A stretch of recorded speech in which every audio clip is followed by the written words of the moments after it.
అథ అష్టమో అధ్యాయః అక్షర బ్రహ్మ యోగము।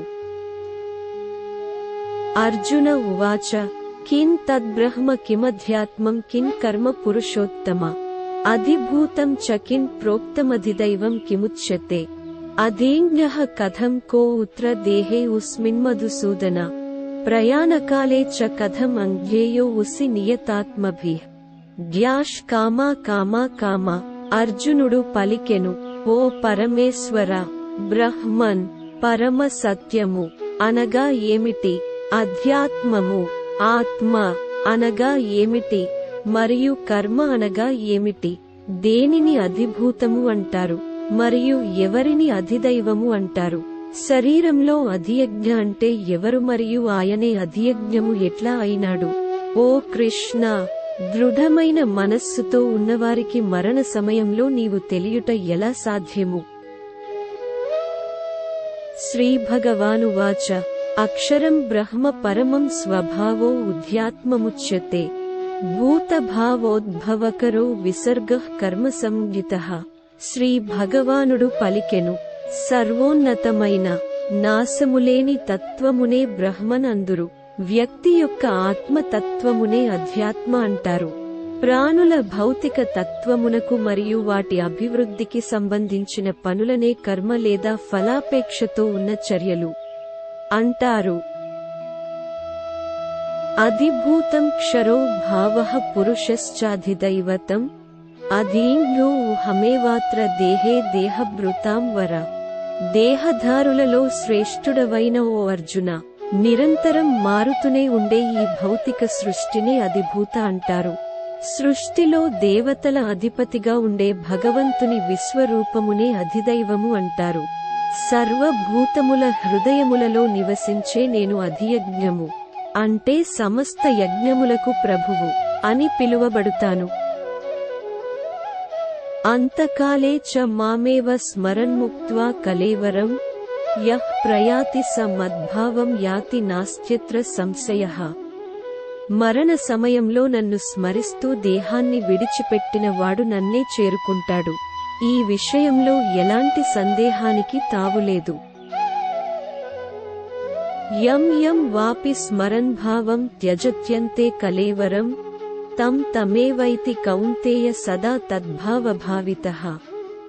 మృత్యుకాలంలో శరీరాన్ని విడిచిపెట్టే సమయంలో వ్యక్తి దేనినైతే గుర్తు చేసుకుంటాడో, ఓ కుంతీ పుత్రుడా, ఎప్పుడూ అదే ధ్యాసలో ఉండటం వలన ఆ వ్యక్తి అదే స్థితిని పొందును। తస్మాత్ సర్వేషు కాలేషు మామనుస్మర యుధ్య చ మయ్యర్పితమనోబుద్ధిర్మామేవైష్యస్య సంశయం। కాబట్టి సర్వకాలముల యందు నన్ను స్మరిస్తూనే ఉండుము మరియు నీ కర్తవ్యమైన యుద్ధము కూడా చేయుము। నీ మనస్సు బుద్ధి నాకు శరణాగతి చేసి సమర్పించినచో నీవు తప్పకుండా నన్నే పొందుదువు, ఈ విషయంలో సందేహం లేదు। అభ్యాసయోగయుక్తేన చేతసా నాన్యగామినా పరమం పురుషం దివ్యం యాతి పార్థానుచింతయన్। అభ్యాసముతో ఓ పార్థ, నిరంతరంగా మనస్సుని ఎటూ పోనీయక పరమేశ్వరుడైన నన్ను స్మరించుట యందే నిమగ్నం చేస్తే నీవు తప్పకుండా నన్ను పొందగలవు। కవిం పురాణమనుశాసితారమనోరణీయం సమనుస్మరేద్యః సర్వస్య ధాతారమచింత్య రూపమాదిత్యవర్ణం తమసః పరస్తాత్ ప్రయాణకాలే మనసాచలేన భక్త్యా యుక్తో యోగబలేన చైవ భ్రువోర్మధ్యే ప్రాణమావేశ్య సమ్యక్ స తం పరం పురుషముపైతి దివ్యం। Dash comma comma comma comma. భగవంతుడు సర్వజ్ఞుడు, అత్యంత ప్రాచీనుడు, అందరినీ శాసించేవాడు, సూక్ష్మము కంటే సూక్ష్మమైన వాడు, అన్నింటికీ ఆధారమైన వాడు, ఊహాకందని దివ్య స్వరూపం కలవాడు। ఆయన సూర్యుడి కంటే తేజోవంతుడు మరియు సమస్త అజ్ఞానపు చీకట్లకి అతీతుడు। ఎవరైతే మరణ సమయంలో యోగ అభ్యాసము చేత లభించిన అచంచలమైన మనస్సుతో ప్రాణములను కనుబొమల మధ్యే నిలిపి నిశ్చలంగా దివ్య మంగళ భగవంతుడిని అత్యంత భక్తితో స్మరిస్తారో వారు ఖచ్చితంగా ఆయనను పొందుతారు। యదక్షరం వేదవిదో వదంతి విశంతి యద్యతయో వీతరాగా యదిచ్ఛంతో బ్రహ్మచర్యం చరంతి తత్తే పదం సంగ్రహేణ ప్రవక్ష్యే. వేద పండితులు ఆయనను నాశము, క్షయము చెందని వాడు అని చెప్తారు. ఆయనలో ప్రవేశించటానికి మహోన్నత ఋషులు బ్రహ్మచర్యము పాటిస్తూ ప్రాపంచిక భోగాలను త్యజిస్తారు. ఇప్పుడు ఆ లక్ష్యం యొక్క మార్గాన్ని క్లుప్తముగా విశదపరుస్తాను. సర్వద్వారాణి సంయమ్య మనో హృది నిరుధ్య చ మూర్ధ్న్యాధాయాత్మనః ప్రాణమాస్థితో యోగధారణాం. శరీరము యొక్క అన్ని ద్వారములను నియంత్రించి మనస్సుని హృదయ స్థానము యందే నిలిపి ప్రాణములను మూర్ధ్న్య తల స్థానములోకి లాగి వ్యక్తి ఏకాగ్రతతో యోగ ధ్యానములో స్థితుడై ఉండవలెను. ఓమిత్యేకాక్షరం బ్రహ్మ వ్యాహరన్మామనుస్మరన్ యః ప్రయాతి త్యజన్ దేహం స యాతి పరమాం గతిం. పరమేశ్వరుడినైన నన్ను స్మరిస్తూ ఓంకారమును జపిస్తూ శరీరము నుండి వెళ్లిపోయిన వ్యక్తి పరమ గతిని పొందును. అనన్యచేతా సతతం యో మాం స్మరతి నిత్యశః తస్యాహం సులభః పార్థ నిత్యయుక్తస్య యోగినః. ఓ పార్థ, అనన్య చిత్తముతో నన్నే ఎల్లప్పుడూ స్మరిస్తూ ఉండే యోగులకు నేను సులభముగానే దొరుకుతాను, ఎందుకంటే వారు నిరంతరం నా యందే నిమగ్నమై ఉంటారు కాబట్టి. మాముపేత్య పునర్జన్మ దుఃఖాలయమశాశ్వతం నాప్నువంతి మహాత్మానః సంసిద్ధిం పరమాం గతాః. నన్ను పొందిన పిదప మహాత్ములకు ఈ దుఃఖముల నిలయము మరియు తాత్కాలికము అయిన ఈ లోకంలో పునర్జన్మ ఉండదు, ఎందుకంటే వారు సర్వోత్కృష్టమైన పరిపూర్ణతను సాధించారు. ఆబ్రహ్మభువనాల్లోకాః పునరావర్తినో వ్రజున మాముపేత్య తు కౌంతేయ పునర్జన్మ న విద్యతే. బ్రహ్మలోక పర్యంతము ఈ భౌతిక సృష్టి యొక్క లోకములు అన్నిటిలో నీవు పునర్జన్మకు గురవుతూనే ఉంటావు ఓ అర్జునా. కాని నా ధామమునకు చేరిన పిదప ఓ కుంతీ పుత్రుడా, ఇక మరల పునర్జన్మ ఉండదు. సహస్రయుగ పర్యంతమహర్యద్బ్రహ్మణో విదుః రాత్రిం యుగ సహస్రాంతాం తే ఉహోరాత్రవిదో జనాః. 1000 చతుర్యుగము, మహాయుగము ల కాలము బ్రహ్మదేవునికి ఒక రోజు కల్పము అవుతుంది మరియు ఆయన ఒక రాత్రి కూడా అంతే సమయం ఉంటుంది.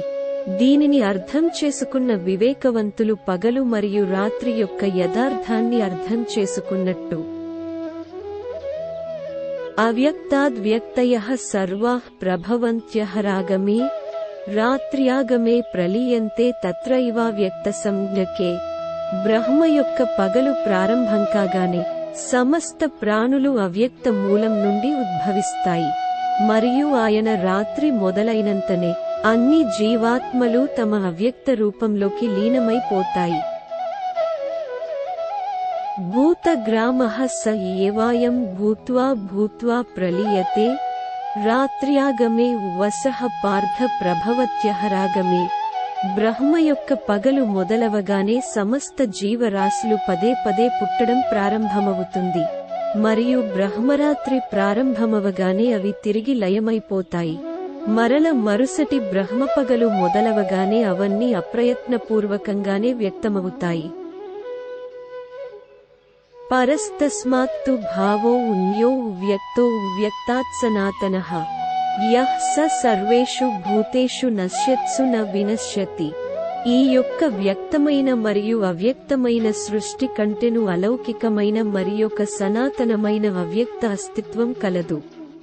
మిగతా అన్ని నశించిపోయిన ఆ లోకము మాత్రము నిత్యము, నశించదు. అవ్యక్తో అక్షర ఇత్యుక్తస్తమాహుః పరమాం గతిం యం ప్రాప్య న నివర్తంతే తద్ధామ పరమం మమ. ఆ యొక్క అవ్యక్తమైన విస్తారమే సర్వోన్నత లక్ష్యము మరియు దాన్ని చేరుకున్న తరువాత వ్యక్తి ఈ లౌకిక మర్త్య లోకానికి తిరిగిరాడు, అది నా యొక్క పరంధామము. పురుషః స పరః పార్థ భక్త్యా లభ్యస్త్వనన్యయా యస్యాంతః స్థాని భూతాని యేన సర్వమిదం తతం. సర్వోత్కృష్ట పరమ పురుషుడే అన్నింటికన్నా సర్వోన్నతుడు. ఆయన సర్వవ్యాప్తుడు మరియు సర్వ ప్రాణులు ఆయన యందే స్థితమై ఉన్నా ఆయన కేవలం భక్తి చేత మాత్రమే తెలుసుకోబడతాడు. యత్ర కాలే త్వనావృత్తిమావృత్తిం చైవ యోగినః ప్రయాతా యాంతి తం కాలం వక్ష్యామి భరతర్షభ. అగ్నిర్జ్యోతిరహః శుక్లః షణ్మాస ఉత్తరాయణం తత్ర ప్రయాతా గచ్చంతి బ్రహ్మవిదో జనాః. ధూమో రాత్రిస్తథా కృష్ణః షణ్మాసా దక్షిణాయనం తత్ర చాంద్రమసం జ్యోతిర్యోగి ప్రాప్య నివర్తతే. శుక్లకృష్ణే గతి హేతే జగతః శాశ్వతే మతే ఏకయా యాత్యనావృత్తిమన్యయా వర్తతే పునః. Dash comma comma comma comma. ఈ లోకం నుండి వెళ్లి పోవటానికి ఉన్న వివిధ రకాల మార్గాలను నేను ఇప్పుడు నీకు వివరిస్తాను. ఓ భరత వంశీయులలో శ్రేష్ఠుడా, దీనిలో ఒకటి మోక్షమునకు దారితీస్తుంది, మరియొకటి పునర్జన్మకు దారితీస్తుంది. సర్వోన్నత బ్రహ్మన్ గురించి తెలుసుకొని ఉత్తరాయణ 6 మాసాల కాలంలో శుక్ల పక్షంలో పగటి పూట ఈ లోకాన్ని విడిచి వెళ్లిన వారు పరమపదాన్ని చేరుకుంటారు. వైదిక కర్మ కాండలని ఆచరించేవారు దక్షిణాయన 6 మాసాల్లో కృష్ణ పక్షంలో ధూమ్ర కాలంలో రాత్రి పూట ఈ లోకాన్ని విడిచి వెళ్లినవారు స్వర్గాది లోకాలను పొందుతారు. స్వర్గ సుఖాలని అనుభవించిన తరువాత తిరిగి ఈ భూలోకానికి వస్తారు. ఈ 2 ప్రకాశవంతమైన మరియు చీకటి మార్గాలు ఈ లోకంలో ఎప్పుడూ ఉంటాయి. తేజోవంతమైన మార్గము మోక్షానికి మరియు చీకటి మార్గము పునర్జన్మకి దారి తీస్తుంది. నైతే శృతి పార్థ జానన్యోగి ముహ్యతి కశ్చన తస్మాత్ సర్వేషు కాలేషు యోగయుక్తో భవార్జున. ఈ 2 మార్గముల యొక్క రహస్యం తెలిసిన యోగులు ఓ పార్థ ఎన్నటికీ మోహమునకు గురికారు. కాబట్టి సర్వదా అన్ని సమయాల్లో యోగములో స్థితుడవై భగవంతునితో ఏకమై ఉండుము. వేదేషు యంగ్లేషు తపఃసు చైవ దానేషు యత్పుణ్యఫలం ప్రదిష్టం అత్యేతి తత్సర్వమిదం విదిత్వా యోగి పరం స్థానముపైతి చాద్యం.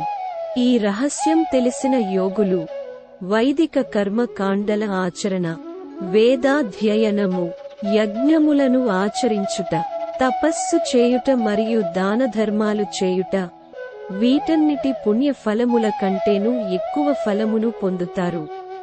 ఇటువంటి యోగులు పరమ పదమును పొందెదరు. ఓం తత్సదితి శ్రీమద్భగవద్గీతాసూపనిషత్సు బ్రహ్మవిద్యాయాం యోగశాస్త్రే శ్రీకృష్ణార్జున సంవాదే అక్షర బ్రహ్మయోగో నామాష్టమో అధ్యాయః. 8వ అధ్యాయం ముగింపు.